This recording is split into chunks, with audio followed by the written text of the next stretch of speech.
दोस्तों, कुछ सफ़र ज़िंदगी के इतने डरावने बन जाते हैं कि उनको बाद में याद कर कर हमें बहुत अजीब सा महसूस होता है। मैंने भी अपनी ज़िंदगी में एक ऐसा सफ़र किया था जो मेरी ज़िंदगी का सबसे डरावना सफ़र बन गया था। तो आइए जानते हैं मेरे साथ जुड़ी हुई ये डरावनी दास्तां। दोस्तों, मेरा नाम रघुनाथ है और मैं यूपी का रहने वाला हूँ। सालों पहले मैं एक टैक्सी ड्राइवर की नौकरी किया करता था। मैं जिस सेठ के पास काम किया करता था उसके पास बहुत सारी टैक्सियाँ थी। मेरे अलावा उसके पास बहुत सारे ड्राइवर भी थे जो उसके पास काम किया करते थे।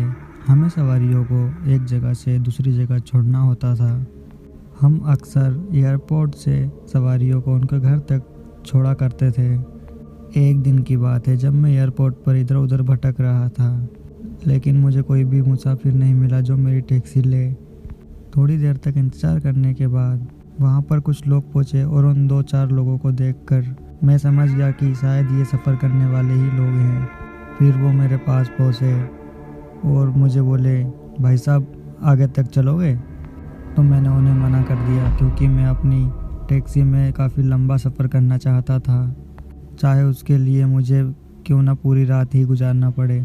लेकिन फिर उन लोगों ने बताया कि उन्हें पथौड़ नगर जाना है। उस गांव का नाम सुनकर मैं तो हैरान ही हो गया था, क्योंकि मैंने आज से पहले उस गांव का कभी नाम नहीं सुना था। इसलिए मैंने उन लोगों से पूछा, लेकिन भाई साहब मैं उन एड्रेस के बारे में नहीं जानता। फिर उन्होंने मुझे पूरे रास्ते के बारे में बताया। तब जाकर मुझे याद आया कि मैं उस गांव से पहले भी कभी गुजर चुका हूँ। इस समय शाम हो गई थी और अब मेरी ये आखिरी सवारी होने वाली थी। इसीलिए मैंने उन लोगों को जल्दी से गाड़ी में बैठने के लिए कहा। उन लोगों ने मेरा किराया भी डिसाइड कर दिया था कि वो लोग मुझे कितना किराया देने वाले हैं, जिससे मैं भी खुश था और वो लोग भी। फिर उसके बाद मैं टैक्सी को स्टार्ट कर कर के वहाँ से निकल पड़ा। धीरे धीरे वक्त गुजरता गया और वक्त गुजरने के साथ साथ सूरज आसमान से गायब हो चुका था और हल्के हल्के अंधेरे ने डेरा डाल लिया। कार की रफ्तार ठीक ठाक ही थी कि इतने में ही मेरे साइड में बैठे सवारी ने कहा, भाई साहब 2 मिनट के लिए गाड़ी रोक दीजिए। उस आदमी की बात सुनकर मैंने उस आदमी को देखते हुए कहा, यहाँ पर गाड़ी रुकवा कर आप क्या करेंगे? फिर उसने बताया कि उसे बहुत ही ज़ोर से टॉयलेट आई है, इसलिए उसे गाड़ी से नीचे उतरना है। फिर मैं उससे कुछ बोल नहीं पाया और आगे ले जाकर गाड़ी को मैंने रोक दिया। और जैसे ही गाड़ी रुकी वो आदमी नीचे उतरा और मैं उसके आने का वेट करने लगा। मगर मैं जैसे ही पीछे घूमा तो मैंने पाया कि वो बाकी के लोग पीछे वाली सीट पर आराम से बैठे हुए थे, लेकिन उन दोनों की नज़रें मेरे ऊपर ही बनी हुई थी। पता नहीं क्यों, लेकिन वो दोनों मुझे घूर घूर कर देख रहे थे। उनका ये तरीका मुझे थोड़ा ठीक नहीं लगा, लेकिन मैंने उनकी यह हरकत के ऊपर ज़रा सा भी ध्यान नहीं दिया। लगभग 2 मिनट हो गए थे, लेकिन टॉयलेट करने गया वो आदमी अब तक वापस नहीं लौटा था। लेकिन 2 मिनट होने के बाद 5 मिनट हुए, 5 मिनट होने के बाद 10 मिनट बीत गए, लेकिन अभी तक वह वापस नहीं आया था। तभी पीछे बैठे हुए उन दोनों लोगों ने कहा, अब वो कभी नहीं आएगा, यहाँ से गाड़ी निकालो। दोस्तों, उसकी बात सुनकर करके मैं तो सोच में ही पड़ गया, क्योंकि मैंने नहीं सोचा था कि कोई अपने साथी को छोड़कर ऐसे बीच रास्ते में जा सकता है। तभी मैंने उन आदमियों में से एक को बोला, अरे भाई साहब ज़रा नीचे उतरकर अपने दोस्त को ढूंढ लीजिए, वो कहाँ गया है। अब इससे आगे अगर मैं कुछ बोल पाता, इससे पहले ही उसने झट से मेरी कॉलर को पकड़ा और कहा, तुझे जितना बोला है उतना कर, वरना तुझे गाड़ी से नीचे फेंक कर यही मार दूंगा। और उस आदमी का गुस्सा मुझसे बर्दाश्त नहीं हुआ और मैंने ही उल्टा उसकी कॉलर पकड़ ली। लेकिन मुझे महसूस हो रहा था कि मेरी ताकत उसके सामने बहुत कम थी। तभी उसने मुझे ज़ोर से धक्का मारा, तभी मैं गाड़ी के स्टीयरिंग व्हील से टकरा गया। सच में उसकी बाजुओं में बहुत ही ज़्यादा ताकत थी, लेकिन उसके बाद उस आदमी का धीरे धीरे पूरा हुलिया ही बदलने लगा, जिसको मैं अपनी आंखों से साफ साफ देख सकता था। अब ये सब इतनी जल्दी में हुआ कि मैं कुछ समझ ही नहीं पाया। पहले की तरह दिखने वाला वो नॉर्मल आदमी अब किसी भूत की तरह बन गया था, जिसका आधा शरीर बालों से अभी भी ढका हुआ था और उसका चेहरा बिल्कुल इंसानों की तरह अभी भी था। फिर उस आदमी ने एक भारी आवाज़ में कहा, जितना कहता हूँ उतना कर, वरना तू भी मरेगा। अब एक बात तो मुझे समझ में आ गई थी कि मैं पूरी तरह से फंस चुका हूँ। मैं अभी भी वहीं का वहीं पड़ा हुआ था। तभी वो मेरी तरफ झपटा तभी मेरे मुंह से एक ज़ोरदार चीख निकल गई। जैसे मेरे मुंह से ज़ोरदार आवाज़ निकली तभी मेरी आंखें खुल गई।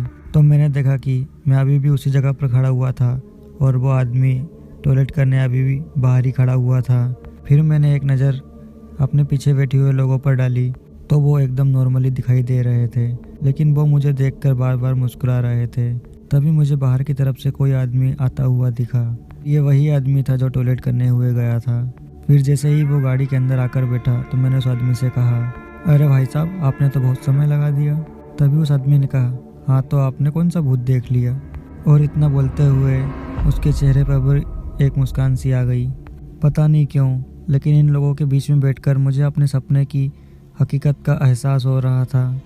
फिर मैंने अपनी गाड़ी को स्टार्ट करने की कोशिश की, लेकिन इस बार गाड़ी स्टार्ट ही नहीं हुई।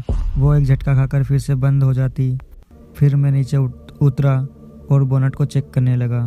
वो तीनों लोग अभी भी गाड़ी के अंदर ही बैठे हुए थे, लेकिन इधर मैं अपनी गाड़ी की कोई भी प्रॉब्लम को पकड़ नहीं पा रहा था। तभी मुझे एक वाहन आते हुए दिखा तो मैंने उसके सामने हाथ दिखाया, और अच्छी बात यह थी कि मेरे हाथ दिखाते ही उसने अपनी गाड़ी की स्पीड कम कर दी। ये एक ट्रक ड्राइवर था। वैसे तो मैंने बहुत लोगों से सुना था कि रात में ट्रक को रोकना नहीं चाहिए, लेकिन यहाँ पर मेरी मजबूरी कुछ ऐसी हो गई थी। फिर वो ट्रक ड्राइवर जैसे मेरे करीब पहुँची तो उसने ब्रेक लगा लिया। मैंने अपनी प्रॉब्लम के बारे में उसे बताया तो उस ट्रक ड्राइवर ने अपने ट्रक को साइड में खड़ा किया और नीचे उतरकर गाड़ी के पास पहुंच गया। फिर मैंने बताया कि इन 3 सवारियों को काफ़ी देरी हो रही है, मुझे इन्हें जल्दी से जल्दी उनके घर तक छोड़ना है। इतना बोलते ही वो ट्रक ड्राइवर मेरी तरफ देखने लगा। मुझे समझ नहीं आ रहा था कि वो मेरी तरफ इस तरह हैरानी भरी नज़रों से क्यों देख रहा है। फिर उस ट्रक ड्राइवर ने कहा, भाई साहब, आपने नशा वशा किया है क्या? गाड़ी के अंदर तो मुझे कोई भी नहीं दिख रहा है। ट्रक ड्राइवर की बात सुनकर, जिसका नाम शांतनु था, मैं बहुत चक्का रह गया, क्योंकि उसकी कही गई बातें झूठी नहीं थी। क्योंकि जब मैंने गाड़ी में देखा तो मुझे भी गाड़ी के अंदर कोई नज़र नहीं आ रहा था। लेकिन ऐसे कैसे हो सकता था? महज 2 मिनट पहले ही मैंने गाड़ी के अंदर उन लोगों को देखा था। ऊपर से मुझे गाड़ी की आवाज़ भी नहीं आई। फिर मैंने शांतनु को कहा, लेकिन भाई साहब, मैं उन्हें छोड़ने के लिए ही यहाँ पर आया था। मेरी बात सुनकर उसका चेहरा भी थोड़ा डरा सहमा बन गया। फिर उसने कहा, ज़रा 1 मिनट रुको। फिर वो गाड़ी के पास गया और उसका दरवाज़ा खोलकर अंदर देखने लगा। लेकिन हैरानी इस बात की थी कि गाड़ी के किसी भी कोने में कोई नज़र नहीं आया। शांतनु मेरे पास आया और मुझसे कहा, लगता है आज आपने कुछ ज़्यादा ही पी ली है। फिर मैंने उसे बताया कि मैं शराब जैसी चीज़ों से दूर रहता हूँ, मगर उसे मेरी बात पर विश्वास ही नहीं हो रहा था। लेकिन फिर शांतनु के कंधे पर अचानक ही किसी ने हाथ रख दिया। शांतनु पीछे पलटा तो उसने पाया कि जैसे मैंने अपने सपने में देखा था, बिल्कुल वैसे दिखने वाला आदमी ही था। अब ये देखकर मेरी हालत तो एकदम पतली पड़ गई थी। मुझे तो लगा था कि शांतनु भी बुरी तरीके से डर जाएगा, लेकिन ऐसा नहीं हुआ। उल्टा शांतनु ने उसके सामने खड़ा होकर कहा, कौन हो तुम? शांतनु की हिम्मत देखकर मुझे थोड़ा साहस मिल रहा था, लेकिन ये साहस कुछ देर का ही था। लेकिन उसने हम दोनों को एक साथ पकड़ा और नीचे गिरा दिया। हम दोनों बीच सड़क पर गिर पड़े थे और फिर गाड़ी के हेडलाइट ऑन हो गए। और गाड़ी के हेडलाइट ऑन होने के बाद ये बात तो साफ थी कि वो गाड़ी हम दोनों को कुचलने के लिए आगे बढ़ने ही वाली थी। इसलिए शांतनु ने मुझे जल्दी से ट्रक में बैठने का इशारा किया, क्योंकि एकमात्र ट्रक ही ऐसा जरिया था जो हम दोनों को बचा सकता था। उसके बाद शांतनु तो भागता हुआ ट्रक में बैठ गया, लेकिन उस गाड़ी ने मुझे एक ज़ोरदार टक्कर मार दी। टक्कर भी इतनी ज़ोर की थी कि मैं एकदम ट्रक के सामने जाकर गिरा था और मेरी हड्डी पसलियों में बहुत ही ज़ोरदार चोट आ गई थी। गाड़ी फिर से मेरी तरफ बढ़ रही थी, लेकिन इस बार शांतनु ने मेरी मदद की और उसने मुझे किसी तरीके से ट्रक के अंदर बैठा लिया। फिर शांतनु ने ट्रक का एक्सीलेटर दबाया और ट्रक को किसी तरह से वहाँ से निकाल लिया। ट्रक को भगाते समय उसने हेडलाइट को ऑफ कर लिया था और सड़क के ऊपर का नज़ारा भी अब दिखना बंद हो गया था। मैंने शांतनु से कहा, भाई साहब, आपने ट्रक की हेडलाइट क्यों बंद कर दी? अगर ऐसा ही चला तो हम कहीं किसी साधन से टकरा जाएंगे। तब शांतनु ने बताया कि मुझे इसकी परवाह करने की ज़रूरत नहीं है, वो उसका रात दिन का काम है और ये सड़क सचमुच में भूतिया है और ये उसका पहला ट्रेवल नहीं है जिसमें वो रात में इस सड़क से गुजरा हो। फिर थोड़ी देर के बाद ट्रक उस सड़क को क्रॉस करके आगे आ गई थी। इस बार उसने ट्रक की हेडलाइट को ऑन कर दिया। हेडलाइट को ऑन करने का मतलब साफ था कि सब कुछ नॉर्मल हो चुका था।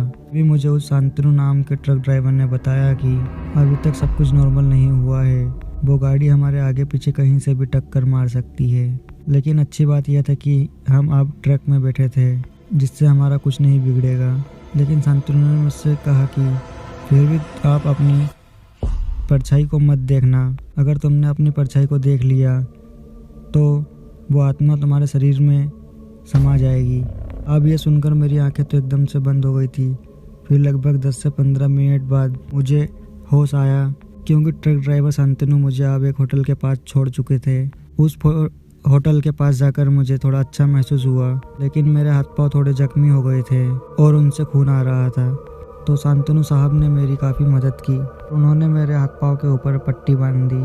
फिर मैं उस होटल में रुक गया और उस रात शांतनु भी मेरे साथ ही रुके थे।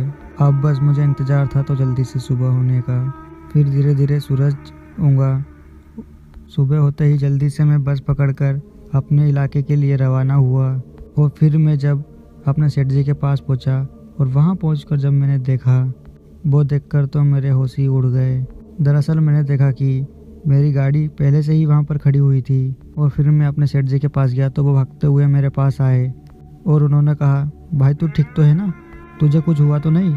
उनकी बातों से मुझे ऐसा लग रहा था कि उन्हें इस घटना के बारे में तो अच्छे से मालूम है।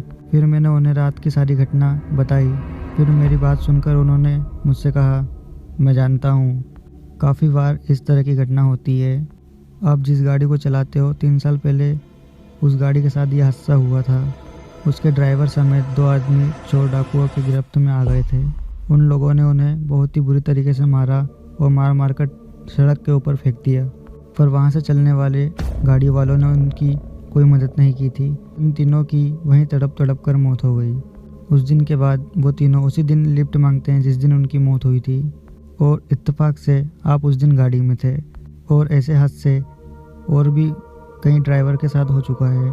दोस्तों, अपने सेठ जी की बात सुनकर मुझे उनके ऊपर गुस्सा तो आया, लेकिन उससे मैं कुछ बोल नहीं सका, क्योंकि उसकी लापरवाही की वजह से किसी की जान भी जा सकती थी। फिर मैंने उसके बाद वो काम को छोड़ दिया, क्योंकि ऐसे काम करके भी क्या मतलब जिससे अपनी जान ही चली जाए।